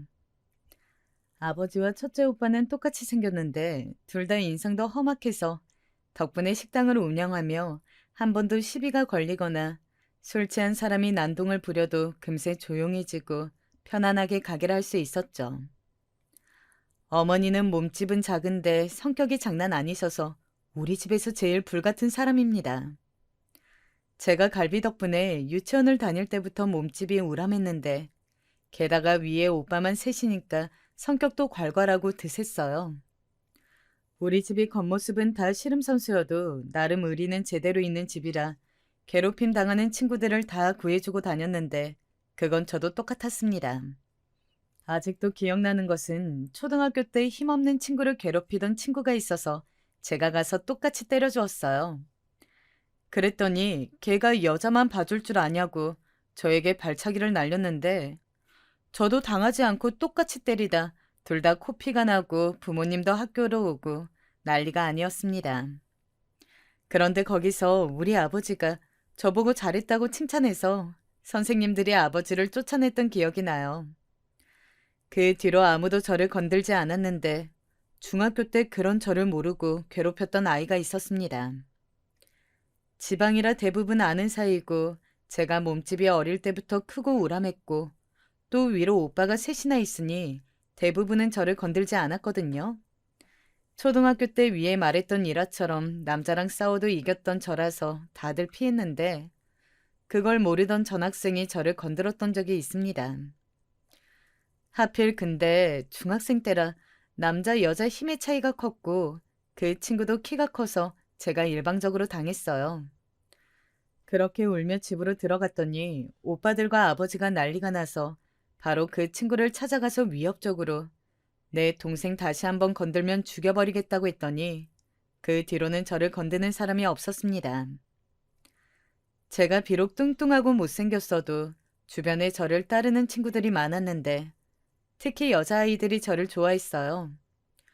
괴롭힘 당하면 가서 구해주고 저랑 친해지면 우리 가게로 데려와서 마음껏 갈비도 먹이고 겨울이 되면 오빠들이 썰매도 태워줬거든요. 남자가 많은 집이라 뒤끝도 없으니 인기가 많았습니다. 그렇게 여자친구들과는 아무 문제 없이 지냈는데 문제는 이성관계였어요. 학창 시절에 제 친구들은 다 남자친구들을 만났는데 오로지 저만 만날 수 없었습니다. 물론 그때는 외로움이라는 것을 모르고 주변에 친구들이 많으니 그들과 어울리며 놀았어요. 그러다 대학을 가고 심각함을 인지했습니다. 저는 고등학교 때 열심히 공부해서 서울에 있는 대학을 갔는데 이때 얘기를 하고 넘어가자면 유일하게 서울에 있는 대학에 합격한 자식이 저라 부모님은 제가 대학 입학할 때 울었어요. 산처럼 큰 덩치를 가진 아버지는 본인 자식이 무려 다른 곳도 아니고 서울에 있는 대학에 가는 게 감격스럽다고 가게에 오는 손님들에게 무료로 소주 한 병이나 음료수를 뿌리기도 하셨습니다. 이렇게 말하면 제가 되게 명문대에 입학했을 것 같죠? 그건 절대 아닙니다. 저는 그냥 서울에 있는 사립대학교에 들어간 거고 흔히 말하는 유명 명문대는 아니었어요. 그래도 오빠 3명은 대학에 간 사람이 둘째 오빠뿐인데 그 둘째 오빠도 우리 지역에 있는 국립대에 들어간 거라 제 대학 입학은 가족들에게 의미가 컸습니다. 첫째 오빠는 고등학교를 졸업하고 군대에 다녀오고 바로 아버지를 도와 가게 일을 하고 있었고 둘째 오빠는 국립대를 졸업하고 바로 결혼해서 우리 집 근처에서 자리 잡고 직장을 다니고 있었어요. 막내 오빠도 대학에 가지 않고 제대하고 아버지와 큰오빠를 따라서 가게 일을 돕고 있었는데 우리 가게가 많이 큰 가게라 가능했어요. 부모님은 자식들이 가게를 물려받지 않아도 괜찮으니 본인이 하고 싶은 것을 하라고 하셨는데 큰오빠와 막내 오빠는 가게에서 일하는 게 좋다고 했습니다. 그렇게 저는 서울에 있는 대학에 입학했는데 혼자 저를 서울에 보내는 게 걱정됐는지 가족들은 집을 구할 때부터 입학식에도 한 명도 빠지지 않고 다 저를 보러 왔어요. 덕분에 입학 초기에 저는 지방에 있는 유명 조폭딸이라는 헛소문에 시달려 했습니다. 그래도 험악한 아버지와 큰오빠의 인상으로 부동산을 사기당하지 않고 자취방을 잘 구할 수 있어서 그건 다행이었어요. 제가 다녔던 대학 학과가 군기가 세기로 유명한 곳이었는데 입학식 때 오빠들하고 아버지가 누가 괴롭히면 당장 전화하라고 하도 많이 말해서 선배들은 저를 절대 건들지 않았습니다. 아무리 덩치가 커도 우리 가족에게 저는 그저 막내였고 혼자 딸이었으니 오빠들과 부모님 눈에는 작아 보였나 봐요. 큰오빠는 그때 이미 결혼했었는데 새언니의 직업은 무려 초등학교 선생님입니다.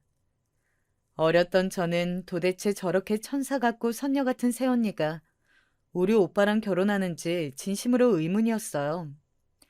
청순의 대명사처럼 가녀리고 여린 언니는 저를 아가씨라고 부르지 않고 본명인 성이라고 불렀는데 제가 그렇게 하라고 했습니다. 선녀처럼 생긴 언니가 저보고 아가씨라 부르는 게 낯간지럽고 어색하더라고요.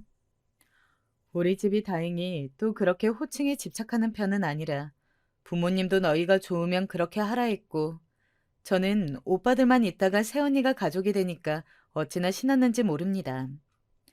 지금까지도 제 제일 친한 친구인 새언니는 그때부터 저에게 도움을 참 많이 주었어요.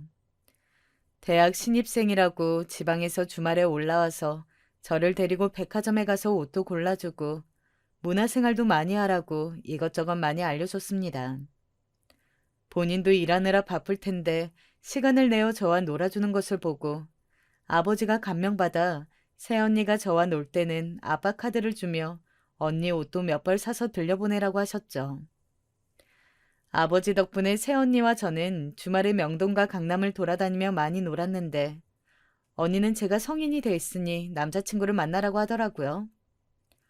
동기들이나 선배 중에 제 마음에 드는 사람이 없어 만나지 못하고 있다고 했더니 언니가 동아리를 해보라고 조언을 해주었습니다.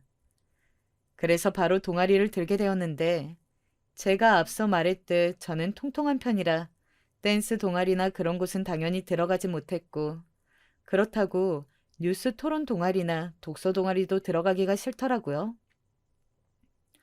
언니는 운동 동아리에 들어가라고 했는데 안 그래도 큰 덩치가 거기 들어가면 더 커질까봐 그러지도 못했습니다. 저는 결국 들어간 곳이 우리 차 동아리였는데 차가 자동차가 아니고 먹는 차를 말하는 거였어요. 다도 동아리라고 생각하시면 되는데 새언니는 제가 거기 들어갔다고 하니까 깔깔 웃으며 거기에 남자가 있을 것 같냐고 당장 나오라고 했습니다. 언니의 웃음에도 저는 억지를 부리며 다도 동아리에 들어갔는데 거기서 저는 저보다 한 살 많은 선배 오빠에게 첫눈에 반하게 되었어요. 이름은 김준성. 키는 오빠들보다 작았는데 제가 반하게 된 이유는 오로지 얼굴이었습니다. 오빠들은 우락부락하고 선이 굵었는데 준성 오빠는 하얗고 흔히 말하는 기생 오라비처럼 생겼어요. 쌍꺼풀이 없던 우리 가족들과 달리 얇은 쌍꺼풀도 있었고 무엇보다 말투가 너무 상냥했습니다. 못생기고 퉁퉁하던 몸 때문에 남자 선배들이나 동기들은 저를 되게 편하게 여기고 때로는 마음의 상처를 입히기도 했는데 준성 오빠는 달랐어요. 지방에서 자란 저는 우리 지역의 말투가 거센 편이라 서울 남자였던 준성 오빠의 말투는 너무 나긋나긋하고 좋았습니다. 다른 사람들과 달리 저를 배려하고 여자로 챙겨주던 오빠에게 마음을 뺏긴 것은 어찌 보면 당연한 결과였어요. 그런데 너무 슬펐던 것은 그때 오빠는 사귀던 여자친구가 있었습니다. 예쁘기로 유명한 언니였는데 무려 동아리 회장이었어요. 동아리 회장 언니는 성격도 활발하고 좋아서 동아리원들을 많이 챙겨주었는데 저한테도 친절하게 대해주었습니다.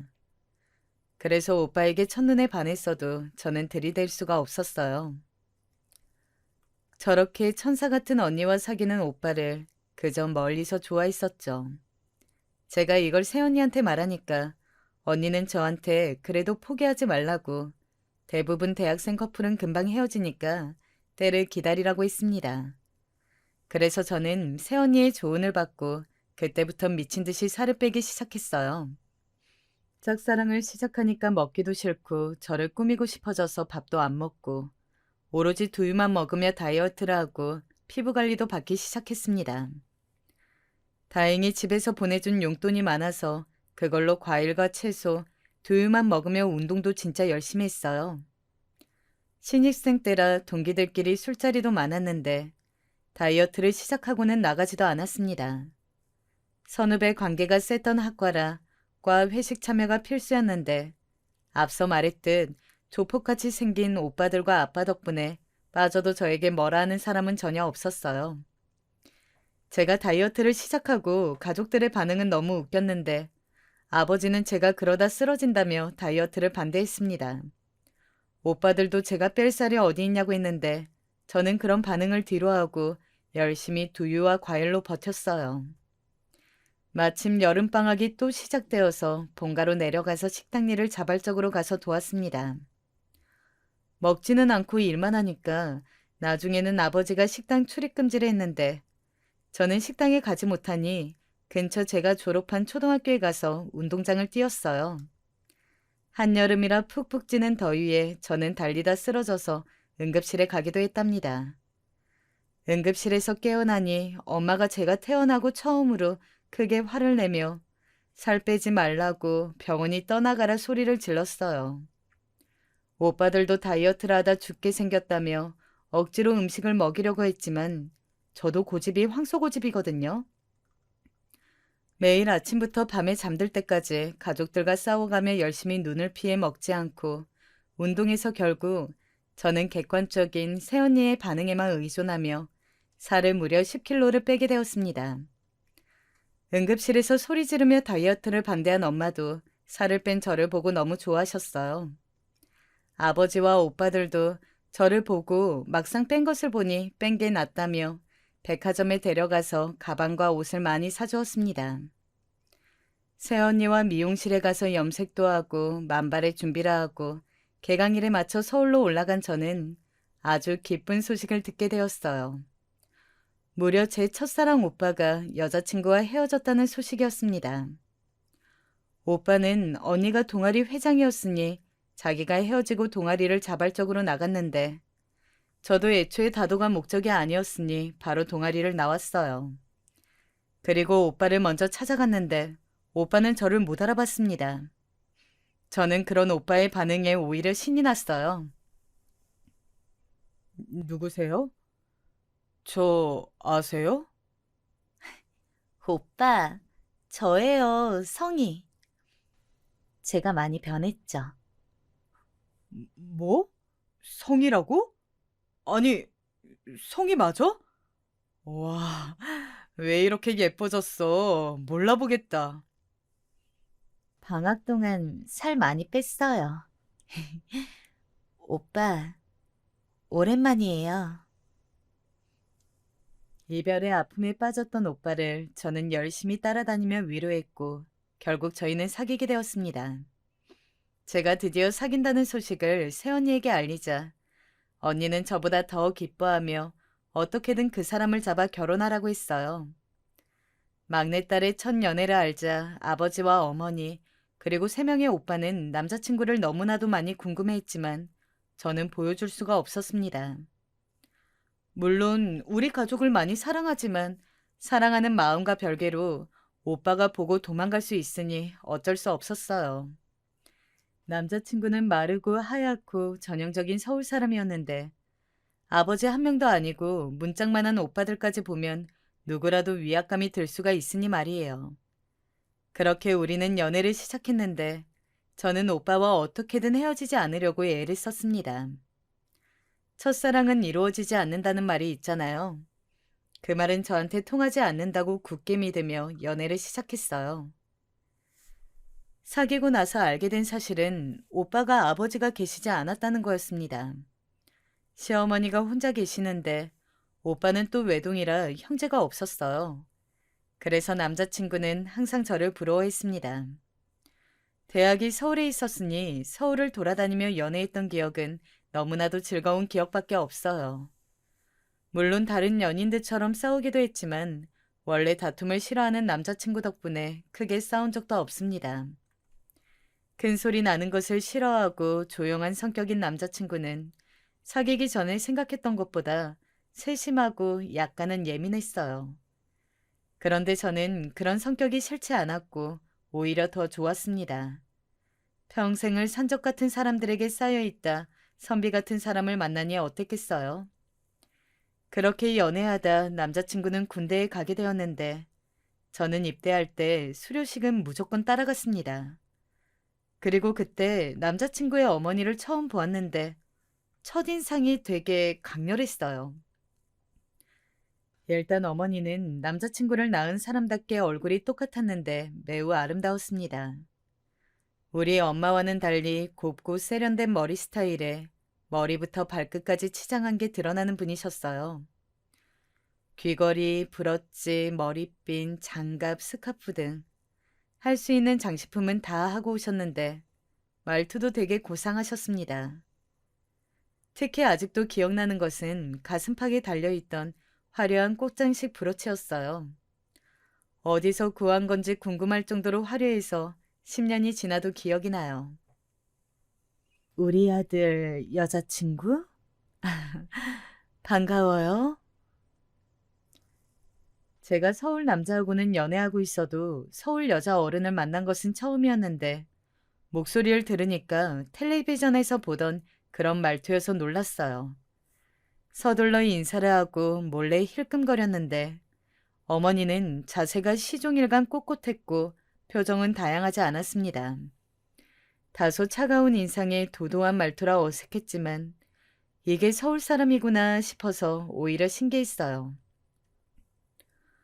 우리 엄마와는 반대라 신기하게 쳐다봤는데 어머니는 눈을 동그랗게 뜨고 계속 머리에 신경을 많이 썼습니다. 남자친구의 부대가 강원도라 되게 추웠는데 어머니는 그 추운 겨울에 코트를 입고 오셨을 정도로 외모에 신경을 많이 쓰는 사람이었어요. 너무 추워 보여서 제가 가지고 있던 목도리라도 드리려고 했더니 옷에 어울리지 않다고 거절하셨죠. 그렇게 민망한 어머니와의 만남을 끝으로 저는 겨울방학 때 지방에 내려가지 않고 서울에 남아 있었습니다. 남자친구의 면회를 위해서는 지방보다 서울에 사는 것이 훨씬 유리했고 그런 저를 보며 아버지는 분노하셨어요. 기생 오라비가 뭐가 그렇게 좋냐고 아버지나 챙기라고 삐쳤는데 저는 아랑곳하지 않았습니다. 새언니는 그런 제가 너무 귀엽다고 본인이 큰오빠와 자주 올라왔는데 제가 남자친구 도시락을 쌀 때도 언니는 옆에서 많이 도와주었어요. 큰오빠는 옆에서 걔가 뭐가 그리 좋냐고 힘도 못 쓸 것 같던데 저런 놈은 남편으로 쓸모가 없다고 해도 언니와 저는 무시하고 둘이 계란말이도 만들고 유부초밥도 만들었습니다. 그리고 그런 저를 큰오빠는 운전해서 군부대에 내려주기도 했어요. 다 언니가 옆에서 재촉해서 그렇게 한 거였지만 지금 생각해보면 오빠도 대단합니다. 그러다 보니 얼떨결에 남자친구에게 부모님보다 큰오빠 부부를 더 먼저 보여주게 되었는데 예상대로 남자친구는 큰오빠의 험악한 인상과 큰 덩치를 보고 주눅이 들었어요. 안 그래도 씨름 선수 같은 오빠였는데 막내 동생 남자친구라니까 뭐가 그리 마음에 들지 않는지 인상을 팍 쓰고 있어서 군대에 있던 다른 사람들까지 힐끔거리며 쳐다볼 정도였습니다. 다행인지 아닌지 남자친구도 우리 오빠 덕분에 선임들의 괴롭힘이 크지 않았다네요. 차마 남자친구가 저에게 친오빠가 맞냐고 물어볼 때 사실 2명 더 있다고 말하지 못했습니다. 그냥 입에 방울토마토를 넣어주며 빨리 제대하라고 했었죠. 그렇게 남자친구가 군대에 있는 동안 면회에 자주 갔었는데 혼자 갈 때도 있고 큰오빠 부부와 갈 때도 있었습니다. 제대할 때가 되니까 그래도 자주 봤다고 큰오빠와 남자친구는 서로 형동생하며 지내게 될 정도였어요. 큰오빠는 처음에 제 남자친구가 허연 선비 같다고 싫어했는데 나중에는 오히려 거친 사람보다는 낫다고 했습니다. 그렇게 남자친구가 다시 학생이 되고 제가 먼저 졸업하게 되었어요. 부모님은 제가 지방으로 다시 내려오길 원하셨지만 저는 남자친구가 있는 서울을 떠나는 게 싫었습니다. 그래서 서울에서 대학을 졸업했으니 거기서 취업한다고 둘러대고 내려가지 않았어요. 엄마는 처음에는 아쉬워했는데 이왕 대학도 졸업했으니 거기서 살라고 하며 힘들면 언제든지 말하라고 했습니다. 저는 그렇게 학교 앞 카페에서 아르바이트하며 남자친구와 연애를 지속했어요. 돈도 벌고 연애도 하고 제 인생에서 제일 행복했던 기간이 바로 저 때입니다. 그렇게 남자친구도 졸업하고 취업해서 신입사원이 되었는데 저는 지금이 기회라고 느끼며 바로 결혼 얘기를 꺼냈습니다. 제가 결혼 얘기를 꺼내자 남자친구는 당황하며 지금 우리가 어리지 않냐고 했지만 워낙 남자친구와 결혼하고 싶은 마음이 컸던 저는 막무가내로 밀어붙이기 시작했어요. 제 강한 주장에 남자친구가 먼저 우리 집에 인사로 오게 되었는데 저는 아직도 그때 남자친구의 표정을 잊을 수가 없습니다. 큰오빠 한 명만 보고도 놀랐던 사람인데 집에 그런 사람이 셋이나 더 있으니 얼마나 놀랐겠어요. 그런 남자친구를 두고 아버지와 오빠들은 둘러싸고 질문 공세를 퍼부었는데 안 그래도 하얀 사람이 허옇게 질러서 바들바들 떨며 대답하는 것을 보고 엄마는 저에게 어디서 샌님을 데려왔냐고 하셨습니다.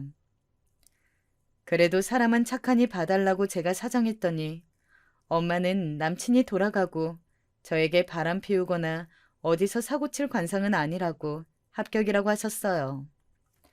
아버지도 배포가 작아 보이는 게 썩 마음에 들지는 않지만 엄마 말대로 어디 가서 도박하거나 사기당할 그런 깜냥은 보이지 않는다며 희한한 이유로 결혼 허락을 하셨습니다. 오빠들도 만약 결혼 생활이 순탄하지 않으면 오빠들에게 말하라고 하며 우리 집에서는 다소 순조롭게 결혼 허락을 받게 되었어요. 저는 신이 난 채로 남자친구의 집을 방문하게 되었는데 그래도 군대에 갔을 때 어머니를 배웠던 경험이 있어서 많이 떨리지는 않았습니다. 집에는 처음 방문한 거였는데 남자친구의 집은 겉으로 평범한 서울의 아파트였는데 안에는 굉장히 화려했어요. 특이하게 생각했던 것은 거실에 있던 장식장이었는데 어머님은 물건을 수집하는 것이 취미라고 했습니다. 화려한 꽃무늬의 찻잔과 그릇이 되게 많았고 강아지가 한 마리 있었는데 강아지의 옷도 굉장히 화려했어요. 머리핀도 2개나 달린 강아지는 노란색 옷을 입고 있었는데 신발은 분홍색이었습니다. 우리 집에서 남친을 맞이할 때만큼은 아니어도 어머님은 제가 온다고 나름 요리를 하셨는데 사실 맛은 없었어요. 그래도 열심히 먹었더니 좋아하는 눈치여서 배가 불러도 계속 먹었습니다.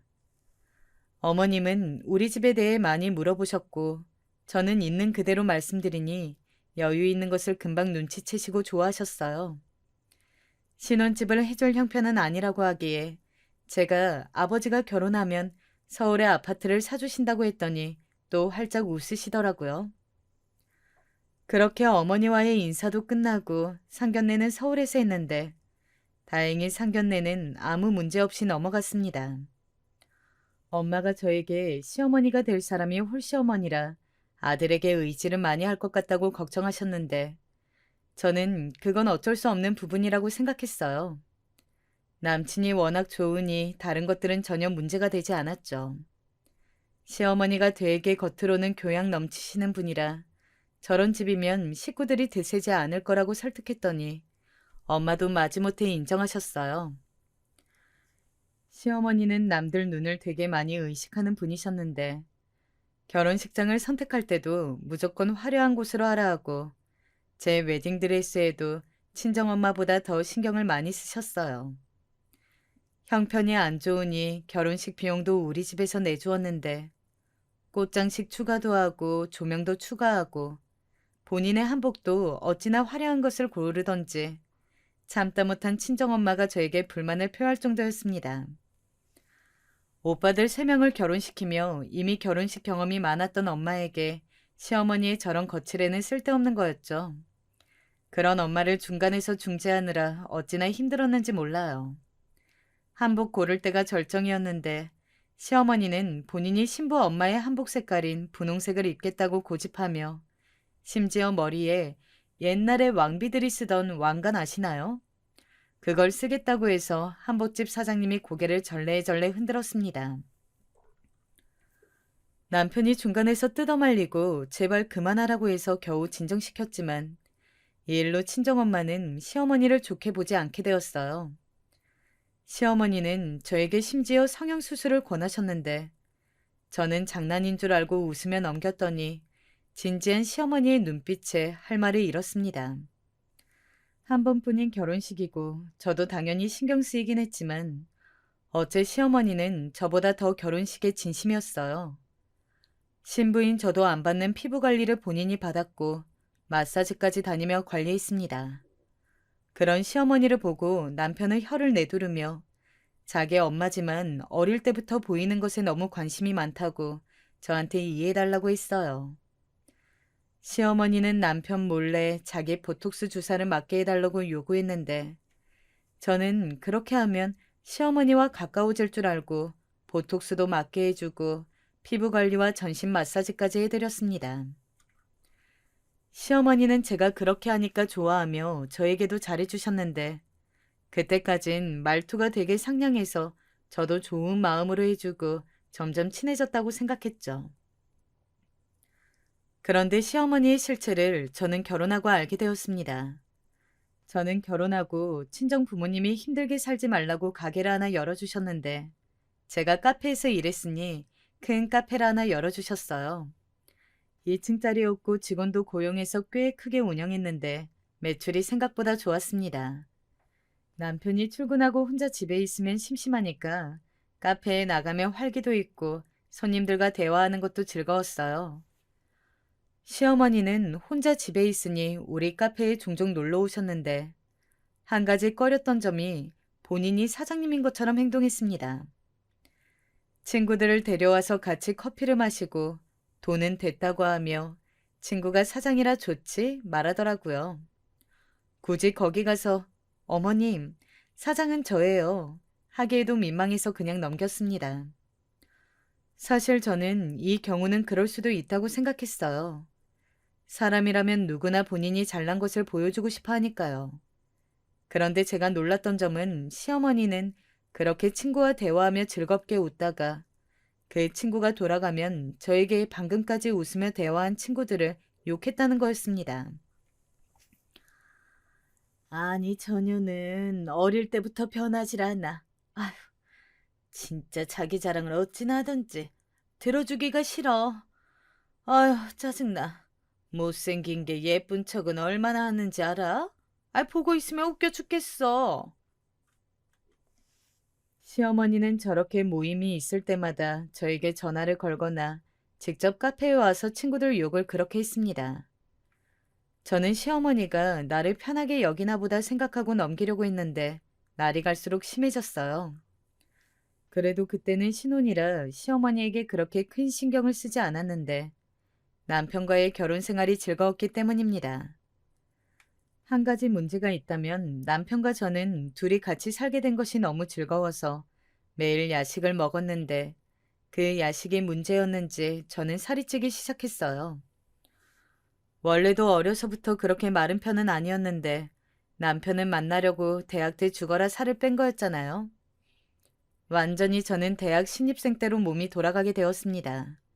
자제하려고 해도 남편과 둘이 밤에 먹는 라면과 족발과 치킨을 끊을 수가 없었어요. 억울했던 것은 남편은 원래 몸 자체가 살이 찌지 않는 몸이라 저만 뚱뚱해지고 남편은 그대로였다는 거였죠. 제가 살이 찌자 시어머니는 저에게 은근 살을 빼라고 요구하셨는데 중간에 사건이 하나 있었습니다. 시댁에 가서 저녁을 먹고 있었는데 제가 그날따라 배가 고파 시어머니 음식도 맛있게 먹었어요. 시어머니가 음식을 잘하는 편은 아니라 보통은 잘 안 먹는 편인데 그날따라 이상하게 배가 너무 고프더라고요. 그러다 남편이 본인은 배가 부르다며 밥을 남기길래 제가 아깝다며 남편의 밥그릇을 가져가 먹으려고 했는데 그 순간 시어머니가 제 손에 들려있던 밥그릇을 가져갔습니다. 너무 순식간에 일어난 일이라 민망하기도 하고 진짜 아까워서 저는 말을 꺼냈어요. 어머니, 그 밥 제가 먹을게요. 남기면 아깝잖아요. 음식물 쓰레기만 늘어나요. 이거 먹으면 너 더 살쪄. 관리는 안 하니? 어째 볼 때마다 살이 찐 것 같아? 아, 관리도 필요해. 남들이 보면 뭐라 한다. 시어머니의 특유의 고상한 말투로 저에게 저렇게 말했는데 순간 얼굴이 확 빨개지면 민망하더라고요. 아무 말도 못하고 숟가락을 내려놓았는데 남편이 옆에서 도대체 엄마는 왜 그러냐고 하며 저를 데리고 시댁을 나왔습니다. 남편은 저에게 워낙 시어머니가 남들 시선을 신경 쓰는 사람이니까 그냥 무시하라고 했는데 저는 마음의 상처가 지워지지 않았어요. 그렇게 한 달 정도가 지나가 시어머니가 또 친구를 데리고 카페로 왔습니다. 예전에는 저도 살갑게 다가갔는데 이제는 그러고 싶지 않아서 가만히 있었더니 시어머니는 아무렇지 않게 저를 대하며 커피 2잔을 시키더라고요. 직원을 시켜 가져다 주라고 하고 아무것도 서비스로 주지 않자 시어머니는 친구를 금방 보내고 저에게 말했습니다. 아가, 저번에 미안했다. 이제 화 풀어. 사과하는 어른한테 믿게 말할 성격은 아니라 알겠다고 대답하고 화를 풀게 되었어요. 친정엄마는 늘 저에게 며느리가 먼저 다가가면 시어머니가 좋아할 거라고 저에게 혼자 사는 시어머니가 신경 쓰인다고 자주 찾아뵙고 용돈도 많이 드리라고 하셨습니다. 엄마는 그래도 자식이 넷이나 있는데 시어머니는 자식이 제 남편밖에 없고 또 본인 남편은 죽었으니 얼마나 속상하겠냐고 했어요.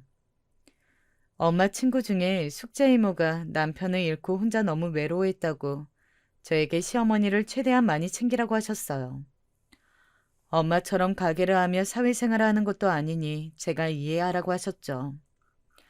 엄마 말을 듣고 나니까 또 짠해져서 시어머니를 찾아가서 용돈을 주며 그렇게 좋아하는 모습에 저도 잘해야지 생각했습니다. 저를 일부러 괴롭히거나 혹은 시집살이를 시키는 것은 아니니까 그래도 다행이라 생각하고 시어머니에게 다가가려고 노력했어요. 그러다 저는 첫 임신하게 되었는데 임신하니까 입덧이 먹는 입덧으로 왔습니다. 유독 배가 불러서 이상하다고 생각했는데 병원에 갔더니 글쎄 쌍둥이라는 거예요. 남편 집안에 쌍둥이가 있어서 설마 했는데 진짜로 쌍둥이를 가져서 얼마나 놀랐는지 모르겠습니다. 쌍둥이라는 소리를 듣고 부모님은 크게 기뻐하셨고 이미 손주도 많지만 딸의 아이는 처음이라고 출산을 기다리셨어요. 저는 토하는 입덧은 전혀 없었는데 먹는 것으로 입덧이와 몸무게가 많이 늘었습니다. 남편은 그래도 괜찮다고 저에게 먹고 싶은 게 있냐 물어보고 한밤중에 제가 먹고 싶어 하면 나가서 빵이나 과일을 구해왔어요. 시어머니는 저를 볼 때마다 표정이 안 좋았지만 남편이 따로 단속했던 건지 제 앞에서는 말로 대놓고 뭐라 하지 않았습니다. 물론 그렇다고 표정이나 눈빛을 숨기지는 못했죠. 저는 최대한 무시하고 태교에 집중하려고 노력했습니다. 병원도 열심히 다니고 남편과 클래식 음악도 들으며 그렇게 임신 기간이 지나고 출산을 하게 되었는데 무려 아들 쌍둥이였어요. 부모님은 우리 집안의 딸이 이렇게 귀하다고 저보고 수고했다고 말씀해 주셨고 산후조리를 잘해야 한다며 갈비도 최상급으로 많이 보내주셨습니다. 시어머니에게도 갈비를 보내줬는데 시어머니는 그걸 또 주위 사람들에게 자랑했더라고요. 엄마는 다른 것은 몰라도 아이들 밥을 굶기는 일은 절대 없어야 한다고 저에게 용돈을 많이 보내주셨고 덕분에 여유롭게 아이들을 키울 수 있었습니다. 쌍둥이라 저 혼자 아이를 키우는 것은 도저히 무리라고 생각했는데 시어머니가 본인이 도와주겠다고 집으로 많이 오셨어요. 너무 감사해서 저는 엄마에게 받은 용돈을 시어머니에게 그대로 드렸고 시어머니는 돈을 받고 좋아하셨습니다. 시어머니가 아이들을 같이 봐주는 것은 너무나도 감사한 일이었는데 시어머니는 와서 아이를 봐주는 것보다 본인 친구들 욕을 더 많이 하셔서 곤란했어요. 아니, 그 순자 걔네 아들이 서울대에 들어갔다고 6년째 자랑 중이야. 그래봤자 거지면서. 걔가 돈이 진짜 없거든. 명품도 가짜로 들고 다녀. 영이라는 애는 남편이 바람나서 이혼했어. 근데 그럴만하다. 걔가 성질이 너무 더러워.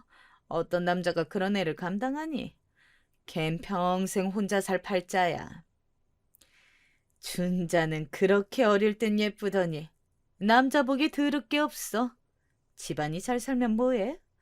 그렇게 남자 복이 없어서 차라리 그런 남편 만날 바엔 나처럼 남편이 빨리 죽는 게 나아.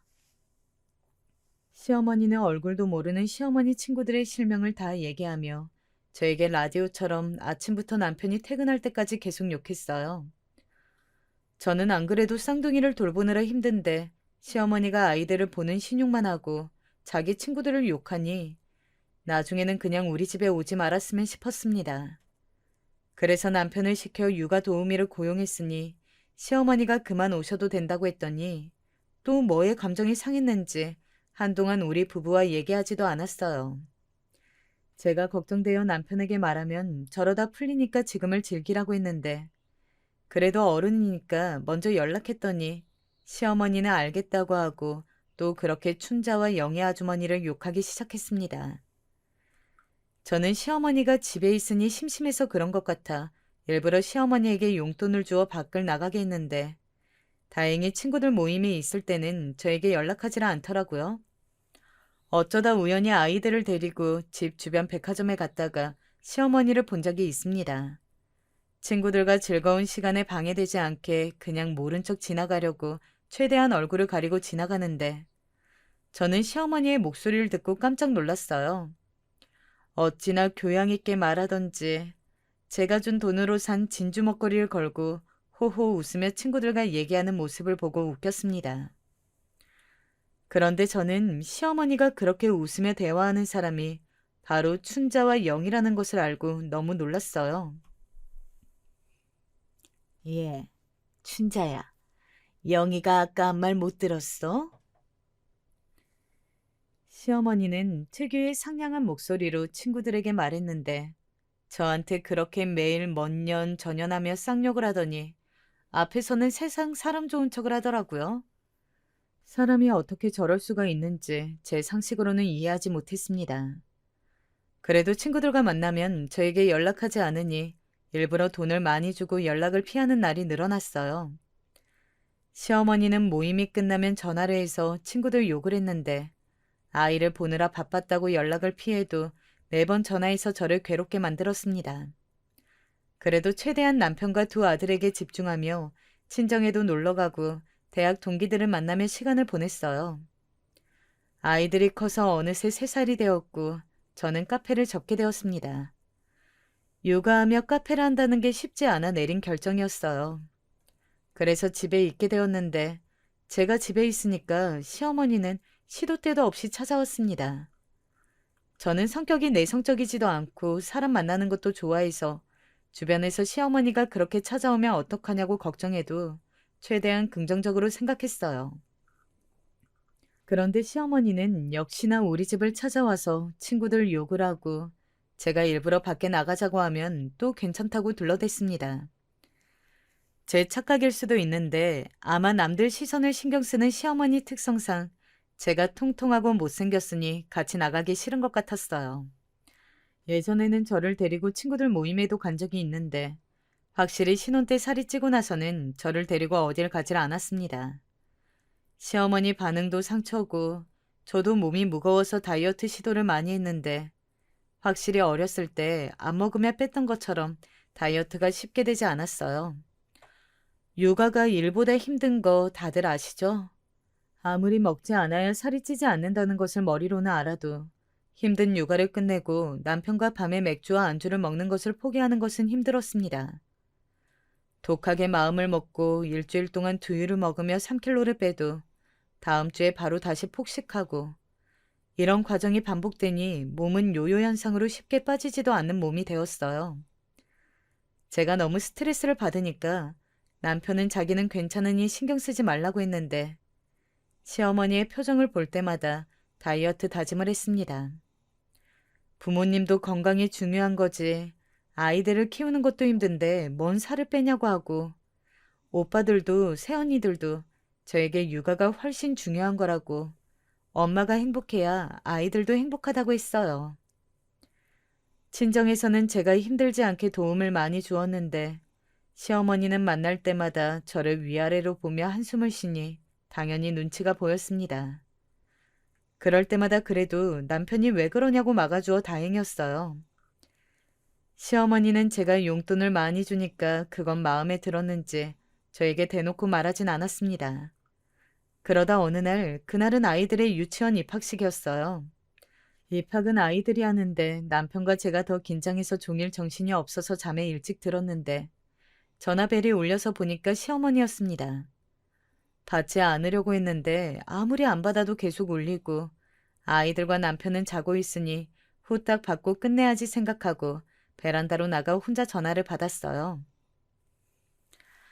아니, 춘자 얘 진짜 미친 것 같아.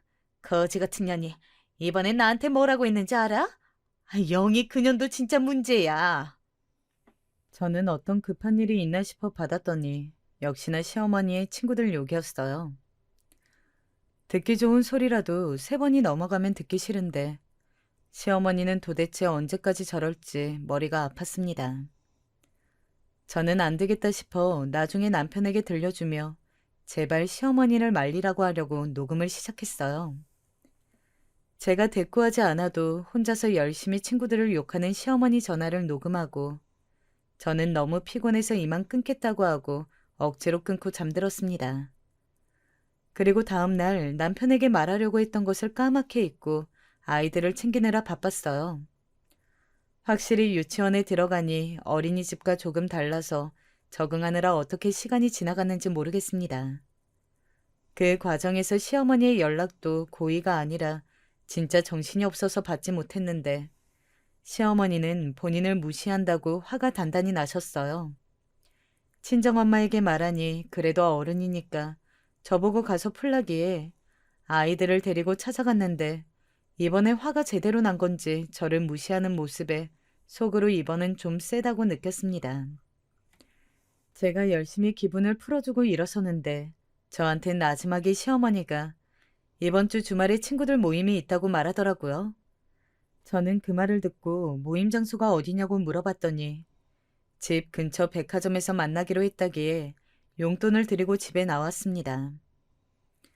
그리고 주말이 되자 저는 마침 아들 2명과 남편이 목욕탕을 간다고 나서서 집에 없어서 심심하기도 했고 시어머니의 기분도 풀어주고 길을 살려주려고 백화점으로 향했어요.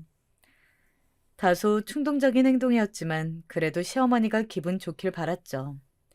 시어머니가 친구들과 모이면 무조건 가는 한정식 집이 있어서 거기로 갔더니 역시나 시어머니가 친구들과 고상하게 얘기하며 식사를 열심히 하고 계셨습니다. 저는 먼저 계산하고 영수증을 들고 시어머니와 친구들을 찾아가서 인사했어요. 최대한 활짝 웃으며 친절하고 살가운 이미지로 보이려고 노력하며 걸어갔습니다. 안녕하세요. 저는 어머님 며느리예요. 만나서 반갑습니다. 어머님들 계산은 제가 했고 카드도 맡겨놓았으니 마음껏 드세요. 시어머니 친구들은 저를 보고 어머, 너무 반갑다고 맞아주셨고 제가 계산했다고 하니 왜 그랬냐고 하시며 고맙다고 잘 먹겠다고 했어요. 저는 뿌듯한 마음에 시어머니를 쳐다봤더니 아니 시어머니가 표정이 너무 안 좋았습니다. 급하게 저를 데리고 가게 밖으로 나간 시어머니는 저에게 왜 왔냐고 하더라고요. 저는 당황해서 그냥 어머님 길을 살려주려고 일부러 그런 거라고 했더니 시어머니는 팔짱을 끼고 저를 위아래로 훑더니 말했습니다. 너같이 못생기고 뚱뚱한 며느리가 오면 내가 쪽팔리지. 내 생각은 안 하니? 아휴. 저는 시어머니의 말을 듣고 머릿속에서 퓨즈가 끊기는 기분이 들었어요. 그동안 열심히 용돈도 주고 길을 살려준다는 면목하에 남편과 선물도 몇 번이나 했는데 거기에 고마워하지도 않고 이렇게 저를 세워놓고 대놓고 무안을 주다니요. 남들한테 어떻게 보이는가가 그렇게 중요한 건지 제 머리로는 도저히 이해하지 못했습니다. 그 순간이었어요. 갑자기 머릿속에 번뜩 생각이 들어 그런 시어머니를 두고 혼자 한적식 집으로 들어갔습니다. 제가 우적우적 걸어가자 시어머니는 얘 어디가 하며 쫓아왔는데 저는 그런 시어머니를 무시하고 시어머니의 친구들이 앉아있는 테이블로 가서 제가 가지고 있는 통화 녹음을 틀었어요. 남편에게 들려주려고 녹음했던 건데 이렇게 쓰일 줄은 전혀 몰랐습니다. 그 녹음에는 먼 년, 전년, 거지 같은 년 등 친구들의 욕을 포함해서 친구들의 부모님, 자식들, 남편의 욕이 가득했어요. 시어머니는 통화 녹음이 흘러나오는 휴대폰을 가져가려고 열심히 제 손을 잡았지만 덩치가 큰 저를 어떻게 제압하겠어요? 저는 그런데 그 다음에 일어난 일이 너무 웃겨서 아직도 생각하면 웃음이 나옵니다. 녹음을 다 들은 시어머니의 친구가 냅다 시어머니의 머리채를 잡는 거예요. 시어머니도 지지 않고 똑같이 머리채를 잡고 그런 시어머니를 말리던 친구도 통화 녹음에서 자기 욕이 나오니까 너 미쳤냐고 시어머니의 옷을 잡고 난리도 아니었습니다. 가게 종업원들이 와서 말리고 저에게 말리라는데 저는 그 모습이 너무나도 웃겨서 정신을 차릴 수가 없었어요. 이 장면을 여러분께 어떻게 보여줄 방법도 없고 아줌마들이 그렇게 머리를 잡고 물컵과 그릇을 던지며 싸우는데 그렇게 남들 시선을 의식하고 보이는 것에 병적으로 집착하는 시어머니는 어디 갔는지 몰라요. 제가 실실 웃으며 말리니까 시어머니는 저한테도 못됐다고 밀치는데 타격도 없었습니다. 가게에 있던 손님의 신고로 같이 경찰서까지 가게 됐는데 소식을 듣고 온 남편은 시어머니한테 제발 정신 차리라고 소리 지르고 각자 남편과 자식들이 와서 어머님들을 데려가셨어요. 시어머니는 끝까지 저에게 어떻게 그럴 수가 있냐고 따지셨는데 남편이 그만하지 않으면 다시는 엄마를 안 보겠다고 하니까 입을 꾹 다물었습니다. 그 뒤로는 시어머니에게 친구들을 욕하는 전화는 다시는 오지 않았어요. 저도 그동안 당한 게 괘씸하긴 해도 그 광경이 너무 웃겨서 큰 웃음을 줬으니 그런 시어머니한테 먼저 연락해서 죄송하다고 했네요. 시어머니는 됐다고 저한테 연락하지 말라고 했는데 그럼 뭐 저야 좋죠. 제가 이 얘기를 큰 새언니에게 했더니 언니가 미쳤다고 너무 웃기다 말하며 깔깔 웃었습니다. 그러면서 언니에게 혹시라도 우리 엄마가 언니한테 친구 욕하면 나한테 말하라고 했더니 새언니는 우리 엄마는 절대 그럴 뿐이 아니니까 걱정하지 말라고 하더라고요. 그렇게 엽기적인 시어머니의 남 험담은 막을 내렸고 더 웃겼던 것은 시어머니의 험담 전화가 오지 않으니 남편도 너무 좋아했습니다. 남편은 시어머니가 다른 것은 다 좋은데 남들 눈 시선을 너무 많이 신경 쓰는 것을 심히 싫어해서 저한테 잘했다고 하더라고요. 그래서 지금은 시어머니와 명절이나 생일 때만 간간히 연락하고 지내고 있답니다. 저도 아들 쌍둥이 키우느라 정신이 없어서 연락을 더 못하기도 했고요. 제 사연은 여기까지입니다. 남편과 제보하기 전에 우리끼리 말했는데 말하다가도 둘이 너무 웃겨서 웃음을 참지 못했어요. 시어머니는 본인이 그렇게 욕한 것을 그대로 돌려받을지 꿈에도 몰랐을 테죠. 어찌되었든 결과는 해피엔딩입니다. 제 사연을 들어주신 여러분 진심으로 감사드리고 남 험담은 우리 하지 않기로 해요. 그렇게 남을 욕하고 다니면 다 본인에게 돌아오더라고요. 남편과 저도 이 사건으로 인해 더욱 말을 조심하게 되었답니다. 여러분, 그럼 건강하시고 행복하세요.